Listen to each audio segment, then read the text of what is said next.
I'm about to bundle up these hoes like a hair pack. Switchblade peeping out the fucking knapsack. Bitch, I'm sanitary, I know where you nap at. Get your whack ass caught up in a rat trap. LUT coming, better want them stand on all fours. Suicidal watch, keep their head tucked low. Got a loaded Glock, I know what to aim for. Punch lines cocked, ready for the ice swole. Don't get your ice swole, bitch. Big pressure. Big pressure.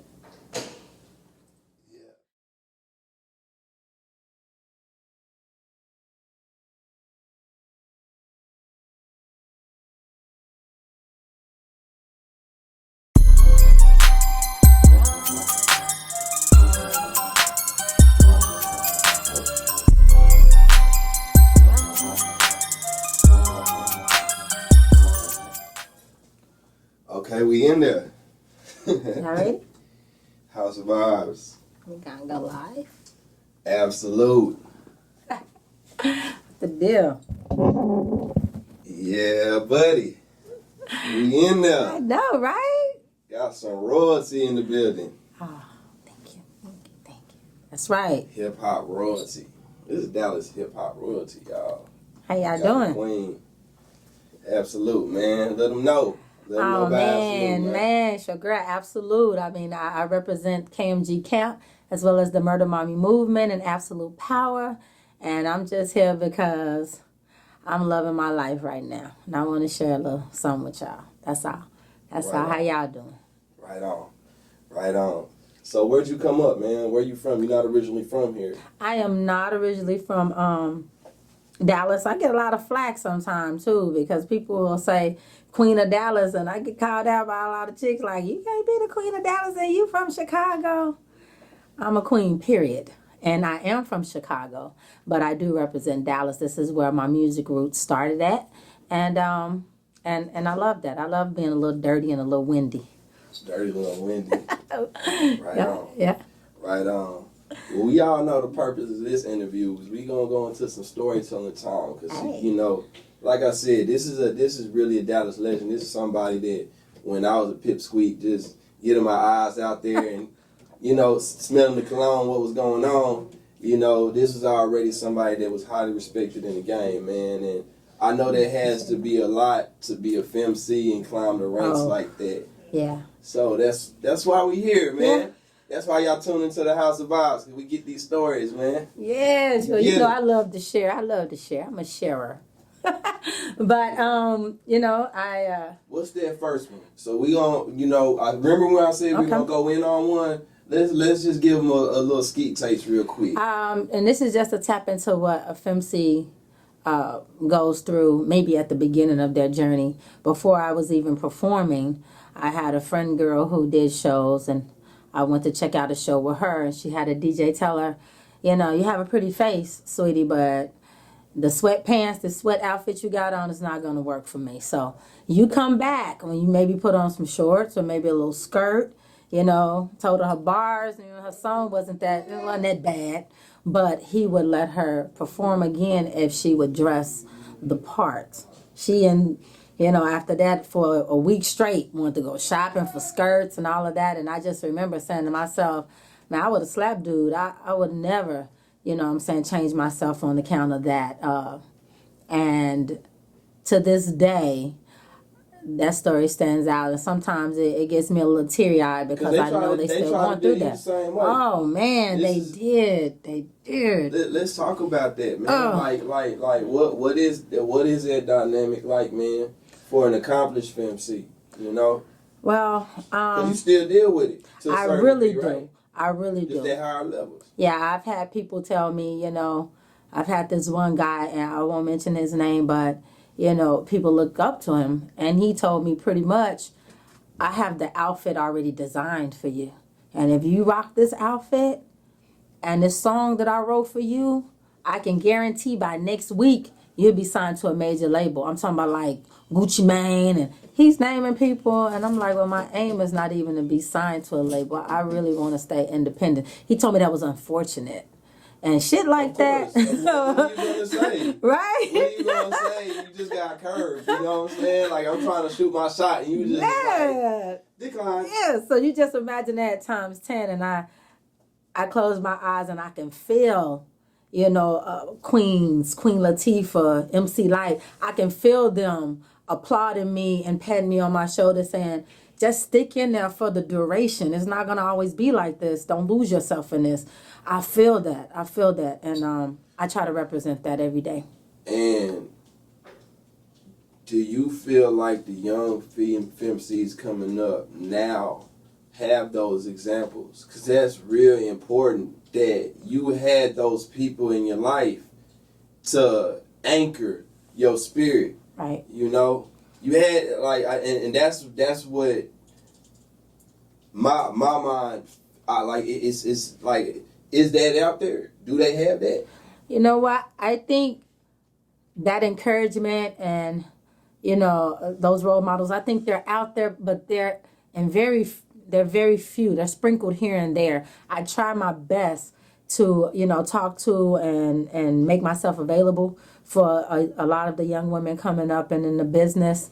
Thus Absolute Power, which is an empowerment event that I created a platform for women to also come together with women who have built businesses, who've been through this, because I want to teach them that it's not just about what somebody tells you. They lose themselves so fast because they don't know. And ignorance is absolutely bliss. So, when you have a woman standing in front of you saying, don't sell out and you can get this right here, it's a difference when they can see it. Everybody's visual. Everybody has to. Faith is hard to come by in a lot of the youth today. So, yes, I think we're out there, but we have to do that more. Easy. Man, and I try my best to encourage women, and I hope that I will one day be that force that encourages and helps and aids women coming up in the industry to continue to be themselves. Well, we definitely gonna get into all that. We kind of segued at the beginning to get that story. Give them that ski taste. Yeah. We did that, but we gonna talk about the come up, man. Like we won't get all Absolute up in here. It's gonna be the absolute best Absolute, interview in history. You know what I'm saying? Already, Lou. We gonna get that. We gonna get that thing in there. Awesome. Now that you say Absolute, and you're gonna be all Absolute, let's talk a little bit about Absolute. I know a lot of people think I drink Absolute. That's everybody's thing. Guys want to buy me Absolute at the bar. You know what I'm saying? Absolute shots. I'd be like, I even thought about that. I ain't gonna lie. I thought about it. It crossed my mind. Oh my goodness. They just assume your name is Absolute because you love Absolute. And that's far from the truth. Hell, my name was Absolute before I even started actually really even drinking. So Absolute is actually from Absolute Zero, which is theoretically the coldest you can be. I'm from Chicago, Blizzard Land. And I thought, go hand in hand. I thought my spits was cold, So, yeah, so that's where that derived from. But when a couple of DJs thought it was just wonderful and just took it there with the Absolute thing, I just didn't say anything. It just kind of let it go on and on. But that is not... It's not Absolute because I drink Absolute. I actually like Ciroc, so I know. I like Ciroc and Patron, so I'm not really an Absolute sipper per se, but I'm definitely a sipper. I'm not actually just a drinker, but Absolute's for the youngsters that want. I love. See, maybe that's what it is. It's like when you get drunk cheap liquors. Oh, okay. With a pretty bottle. See. Yeah, But yeah, that's where the name came from. It just stuck with me. Now talk about your pedigree. Growing up in the shop. Oh man, I know you said that. You was kind of hard out there. Man, I was hard in every sense of the word. Man, I used to break dance and I break dance for money.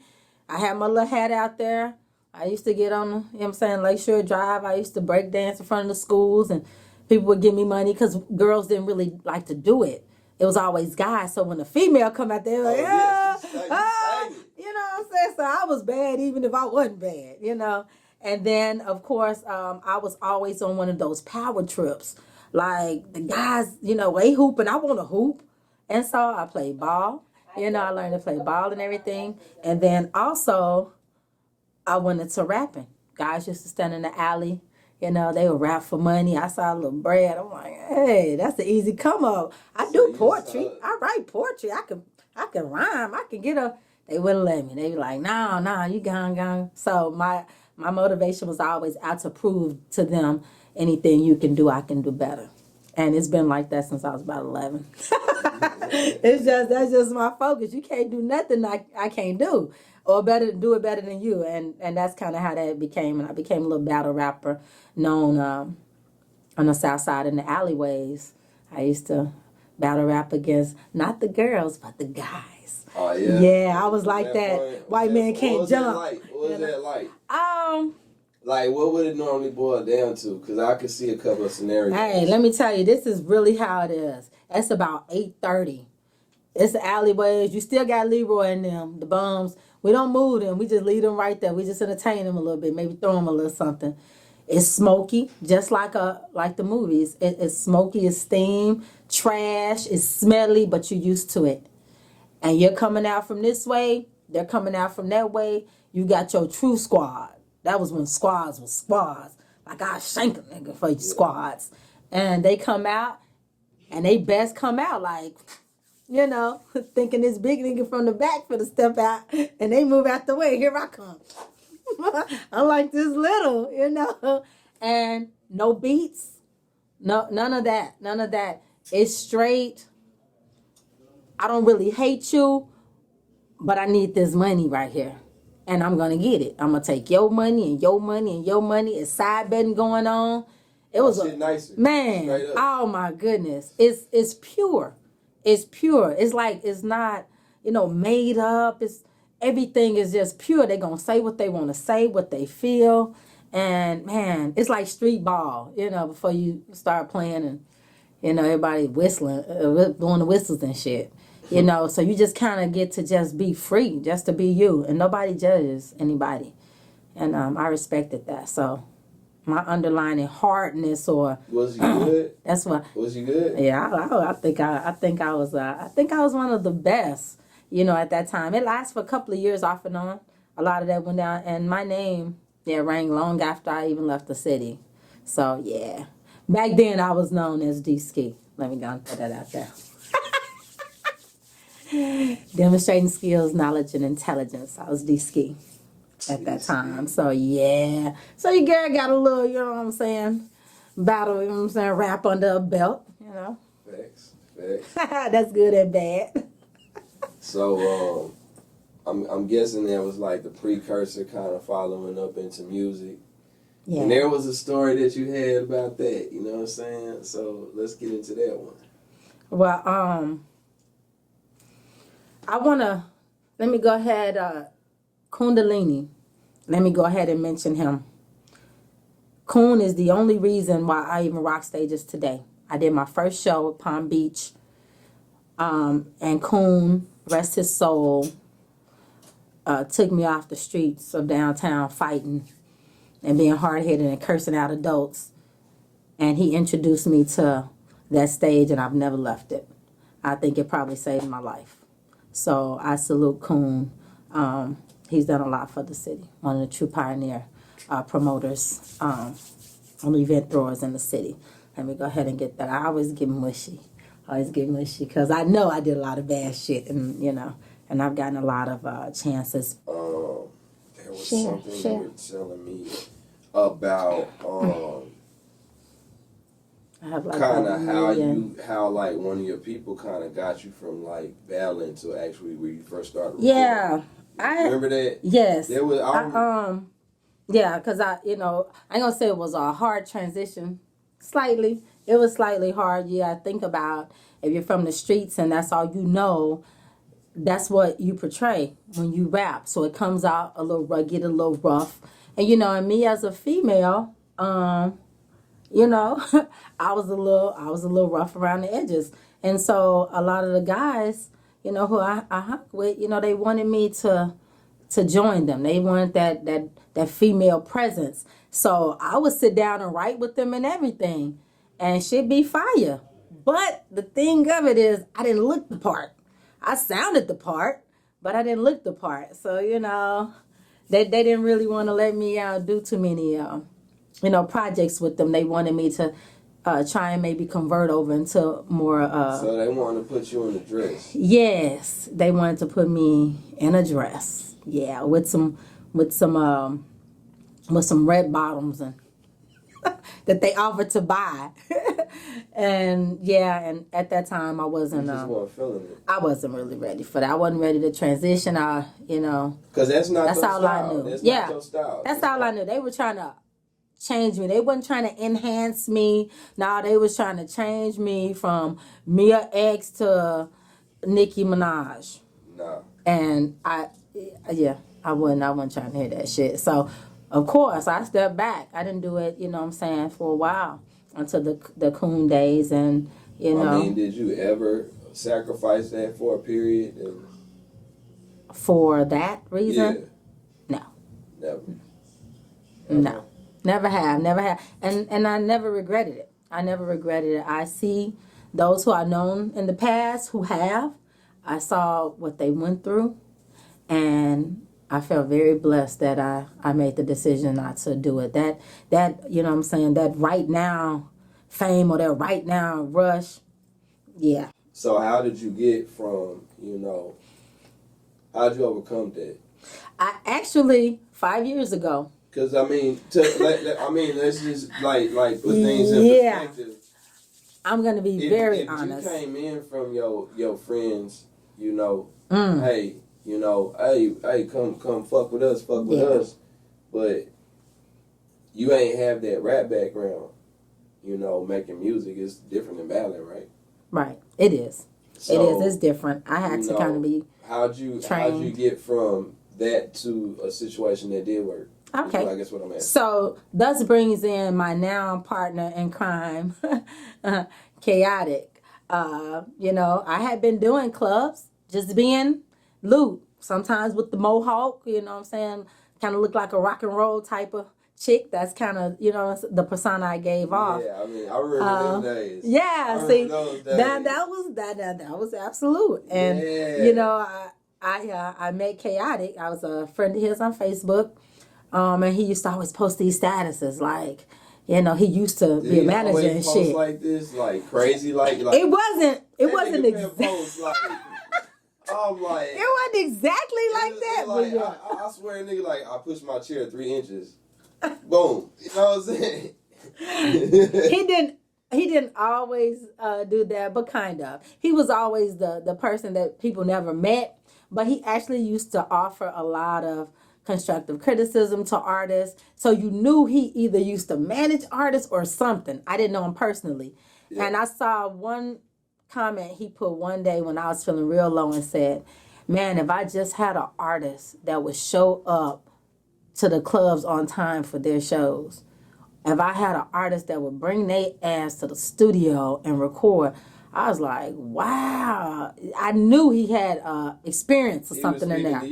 And I was saying, if I had somebody that would believe in me, I'm broke. I'm rich in talent, but I'm broke monetarily. And if I had somebody that would believe in me, I left it there. A year later, I met Chaotic personally at a pajama jam shits that I did not want to go to, that co-killer drugged me to, and when we went, I performed. And afterwards, he's like, you know who I am? No. He's like, Chaotic, like the producer on Facebook. From that point on, this was 5 years ago, he said, look, I don't know how I can help you ladies, but, I do tracks. He said, I do some recording in my house right now. He said, and I distribute CDs. So if I can help y'all with any of that, let me know. I'll be available, but y'all gonna have to hit me by tomorrow, 1:00, if you serious about it. He left it at that. I ain't have shit. My friend girl, she had just joined a group of guys. She the first lady, and I'm just like, I'ma see. Yeah, I'ma see what it's about. And I've been rocking with Chaotic for 5 years. He took me under his wing. He invested so much money, in me, and invested in goals that I had that had nothing to do with KMG, developing other things. And he just told me, I have KMG, I have this label. I don't have a face to go with the label. If you give me 1 year, just give me 1 year. After 1 year, if you decide, fuck this, you don't like it, that's it. No strings attached. Hell. And we here, we KMG, and we the difference. And we've done so much together, and I appreciate him so much for that. So you talking about that raise you got a little promotion. That's Let's right. Talk about that. That's right. Of course, I was an artist at KMG. We had myself, Coach G. He's an artist out of Graham. And, you know, we made it work. We did everything together. You know, I tried to come up the ranks. I learned everything. He's been a great advisor to me. He taught me the ins and outs. He taught me the falls in the game, the heartaches in the game. And then I became vice president. His right hand. Congratulations. I helped him with everything. Thank you. And I never really announced it. We put it out there, but not really so much so. And then all of a sudden, you know. And then, now that was vice president. Then all of a sudden, it's a lot of changes happen. We started doing Rage on the Stage, Truth in the Booth, you know, giving artists all these different platforms. He was just coming up with all these different visions. And I was just ready to ride, like, let's do it, let's do it. And it was just he and I. Marketing, he and I, you know, everything. And he comes to me like, I just think you've learned so much. I'm so proud of you. And how would you like to be the CEO of my company, KMG? And it was just like, really? The CEO? So I am now the CEO of KMG. And I'm very proud. It's a title that I am very, very proud to wear. So, yeah. Yeah, so me and Chaotic, KMG, baby. Right on. Yeah. So let's talk about some of the milestones that we got. You know Good old milestones. Absolutely above the rest. You know what I'm talking about? Well, you know, I think your experiences. I know we talking about, you brought back, we're going to talk about the Murdah Mamis. Let's talk about that movement. Because you came in and introduced yourself with that movement. Yes. So for the people who don't know, let's talk about that. Okay, so Murdah Mami's movement is a movement of first ladies that get together in between their individual projects and murder tracks. I came up with that because I wanted to establish some unity amongst the Femcees. So that's really what it was. And if we can get together and be different and murder together, I mean, who don't bond over murdering together? Everybody. So that's how I came up with that. So we started off with two, myself and Kokilla, and then we added a third member, which was Miss Chastity, legit ENT First Lady. And then we added a fourth member, which is Venom, which a lot of people didn't know. But from Venomous Records, we added a fourth member. Some things took place. A lot of shady shit, a lot of lies, shit that, you know, some people do in the game. You said y'all had a beef for like 2 weeks. Hey, it wasn't even 2 weeks, you know. It was about a week and a half. They, you know, a couple of them that didn't ride with Murdah Mamis no more, they got together with a third party that was irrelevant, and they joined together and had a little, you know, crew, and, you know, they were intending on crushing the Murdah Mamis, and, you know, those good old beefs are wonderful. And it lasted for about a week and a half and shit, and they shit fell apart, and Murdah Mami's still standing, and we pushed forward, and then we came with Dumb and Take Off and Lit, and we here. So and there, wherever. We still doing shit. We still doing shit. Pop it out. Pop it off. Shouts out to Miss Shy City, legit ENT First Lady. She been rocking with me, riding with me. You know what I'm saying? We riding till the wheels fall off this bitch. Right on. What's up, Shy? Come get you one. You know what I'm saying? Already. Come get you one. You know what time it is? You know how we do it? Yeah. You know? So, we got a couple of more things. You know, we had to raise the stage. Hey. Like what are we doing to give back? Because we doing a lot. I mean, I know that's a lot about what this is about. Well, I'm gonna have to start off with Truth in the Booth because Rage on the Stage is just a level up from that. But Chaotic had a vision of getting rap artists together and, I'm saying, separating those that have nice tight bars that you might not hear in their songs when they're at clubs, and give them some iron to sharpen iron. And we developed Truth in the Booth, and it was awesome. We did it for a couple of years. Rappers would come in there, oh man, and some of the greats, J. Rock Obama, Big Young, Vane. I mean, almost any artist you can probably name that's rocking stage has been through Truth in the Booth. And it was wonderful. And then we decided to go ahead and level it up a little bit, Rage on the Stage. And it was those same artists that's your favorite Truth in the Booth artists, they became artists that you enjoy their actual real music, not covers, and it was an artist competition, and I can't wait to bring it back. COVID, put a dent in a lot of things, but it is coming back with vengeance. So be on the lookout for Rage on the Stage. It's coming back. Let's talk about some jewels. You know what I'm saying? Let's just give them some lessons learned. Ha. Well, what are some lessons learned along the years? Because we done covered a lot. Hey, let me tell you the number one lesson that I've learned. People always say it, but I felt it throughout the years, which is why I'm like I am. But if you don't fucking work, you don't fucking eat. Now, you have lazy motherfuckers out there who just want things handed to them. They just feel like you owe them something. Man, you gotta work. If you believe in that song that you pushing, you believe in that song you wrote and you recorded, and you got to do the footwork. It's not, I know people do this and that, but, I'm going to have to, give props to the old school way of doing shit. Get your ass out there and talk to folks. Personally, if you want to jump in somebody's inbox, jump in there. Yes, my name is Absolut. I'm a female artist in Dallas. I just dropped my new single. Is it all right if I put this in your inbox to check this? You got to put in the time for that shit. Every view, you got to put in that time. If you don't, and you don't make shit of yourself, blame yourself. Blame yourself. That's a hard lesson I had to learn per Chaotic. And you're going to have to work. Even if you tired, this is your shit. It's your shit. Don't let nobody outwork you on your shit. He ain't spamming you, he just working. That's it. He ain't spamming you, he just working. He's working the hell out of me. And the fruits of that labor is so much more sweeter when you worked your ass off for them 500 views. You worked your ass off for them 500. Hey, they can take the 10,000 views that they ain't do shit but lay in the bed for.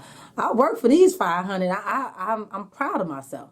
You know what I'm saying? So it's a difference. It illuminates different.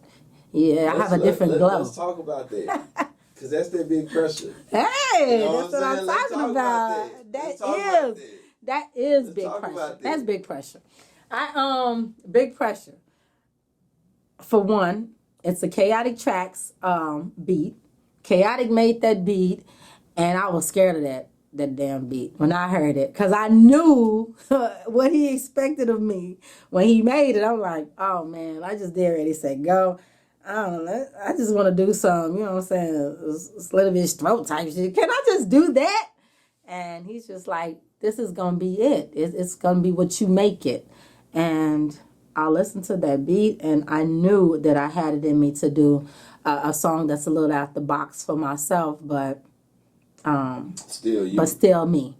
Right. And it's like, I want to say this and this, but I want to say it my way. And I did, and I'm proud, and I'm proud of it. It's spelled PRESSHER because it's a personal thing. I've never had competition. So I'm my own competition, and it's about me pressing myself. Press her, to being better, more focused. So that's really what it is. And the song hits on a couple of things. I've never seen that before. That's what it represents. Yeah, it represents press her. Hey, we gonna be rocking that. Hey, we gonna rock that. Hey. And maybe we can get her a donate one that we can give away on some shit. Absolutely. You got it. You got it. And that's where that came from. Because I think people felt pressured. I wasn't feeling pressured. Other people was feeling pressured. And, and it's really all about me not being what I talked about in the song. You want me to flip and turn into this thought bitch that's fucking everybody nagging. You want me to be her. You want me to be the pussy popper. And you want me to be her, but I'm not. And I'm still a boss. So it's just the way you present yourself. And so I think I am pressure to a lot of people. And I like it. I mean, let me put it like this. We had talked about this before. Like, in the music industry, man, like, in the business period, a song is an event. A song is an event. And you see that with all the majors. Right. You don't really see that on the underground a lot. And let's just say, like, Big Pressure was a fucking event. Thank you. It was a fucking event. Thank you. So let's tell them, for the entrepreneurs that are watching. Okay. That would like to understand how you work a record, because you gotta have this shit figured out before you even get ready to put this shit out, right? That's exactly correct. For starters, my camp believes in that whole mind frame thing. So we're gonna roll this shit out like we are Sony Music. We're gonna roll this shit out like we Def Jam. Like, you know what I'm saying? You can't roll it out like you're this struggling, starving artist in the hood. So that was our first mind state. So before anybody even really heard that song, we had to put some visuals behind it. So the thing is to get the visuals, get the copyrights, get the paperwork done. And I do assist in being my paperwork assistants. If you need me, look me up. And get all the registration paperwork done first and foremost. It costs money. It costs money, it costs time. I even had to push the video back a couple of times. But you have to be strategic in the way that you do that. You have to move just like you're a big $1 million fucking label. And that's how KMG presented this Big Pressure song. And it was by way of chaotic. I'm still learning a lot of things. But as he advises me to do things and I can see the outcome. I love the TikTok approach. Like, that's something that we've had on the drawing board for a while. It's just like we have to have the right project for it. That's shit. it. You know what I'm saying? That's exactly what you said. You have to have the right shit. And if people listen to my songs, I ain't just really had no TikTokable kind of songs. You know what I'm saying? And I'm going to tell you, TikTok really jacked me up at first. I'm going to tell you something people didn't know. When they got placed on TikTok, they picked the whole fucking another part of the song for the minute. It should have been the hook part. Had the little dance go to the hook part and everything. And it took TikTok forever to fix the shit. So people started doing the dance off of the second verse of the song, just dancing because they didn't have a dance. So it took them forever. After 4 or 5 people did a TikTok, then TikTok fixed the mistake. And now on TikTok, Big Pressure, the hook that actually has a dance to it is on there now. And actually tomorrow I'll be dropping my own TikTok so I can show them how to do the dance. Isn't that something? So stay tuned for that, because that's coming. You're going to see Lou. You're going to see me. And by the time y'all see this, tomorrow will have been last week. So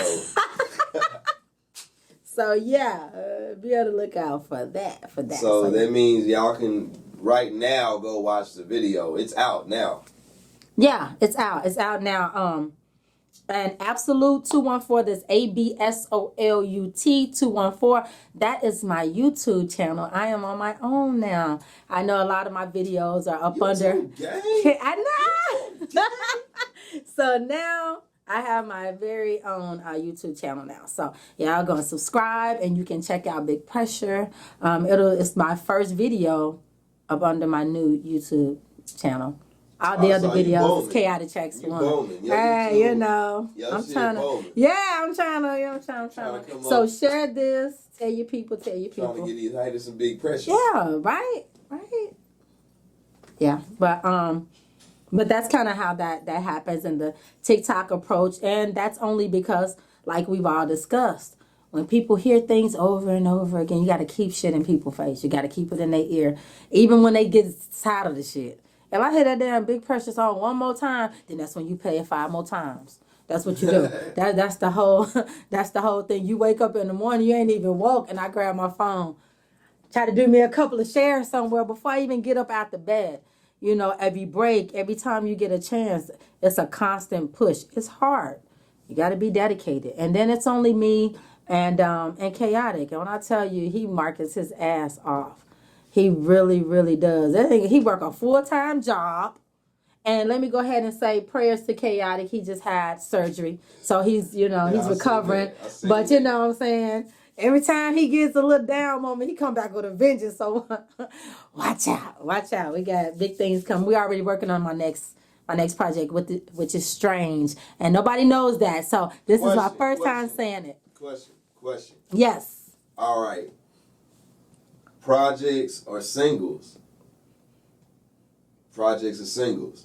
Because you said your next project. Hey, that's right. Because So I make my single a project. Everything I touch is a project for us. It's a project. We have to figure out a budget for it. We got to see who we're going to fuck with it. So it becomes a whole project for us, but it's definitely a single.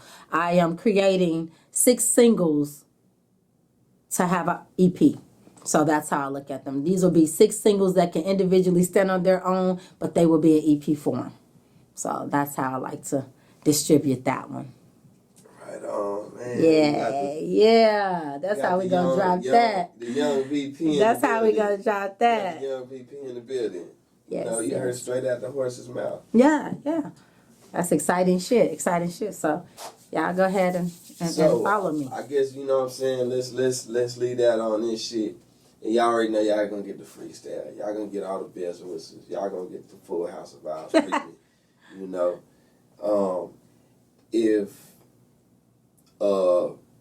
Femcee or just any artist in general wanted to get at you in a humble way, how can they get at you? I am very open. They can hit me on my Instagram, ABSOLUT214 on IG, or they can look me up. All you have to do is put in MURDAH on Facebook, and I will appear either my artist page or my Christine Murdah Mami Dudes page, my personal page. If you hit me on my inbox and it's respectful and it's on some business, I will answer you back. If you're on some bullshit, you will stay in them thick black letters. I don't do bullshit. I got shit to do. I don't do the side tracking. I don't do that. You know. Right on. Yeah. Real shit, man. And y'all also get at us. You can hit me up if you're trying to book some studio time too. Chaotic Track Studio just converted to Industry Wave Studio. It's in the same location, 1499 Regal Road, Suite 505 around the backside. But you know what I'm saying, it's an elevated quality. And you know, if Chaotic on that, you already know. He gonna get you right. So y'all holler at your girl even for that. We got a lot of things coming. A lot of things. Strange is next. No hands on the Rolly Strange. Oh yeah. That's right. Yo, we got a world. Look. I want to fuck with y'all on the world premiere. I could stream this shit from the club or something. Hey. You know what I'm saying? I'm open. Let's do it.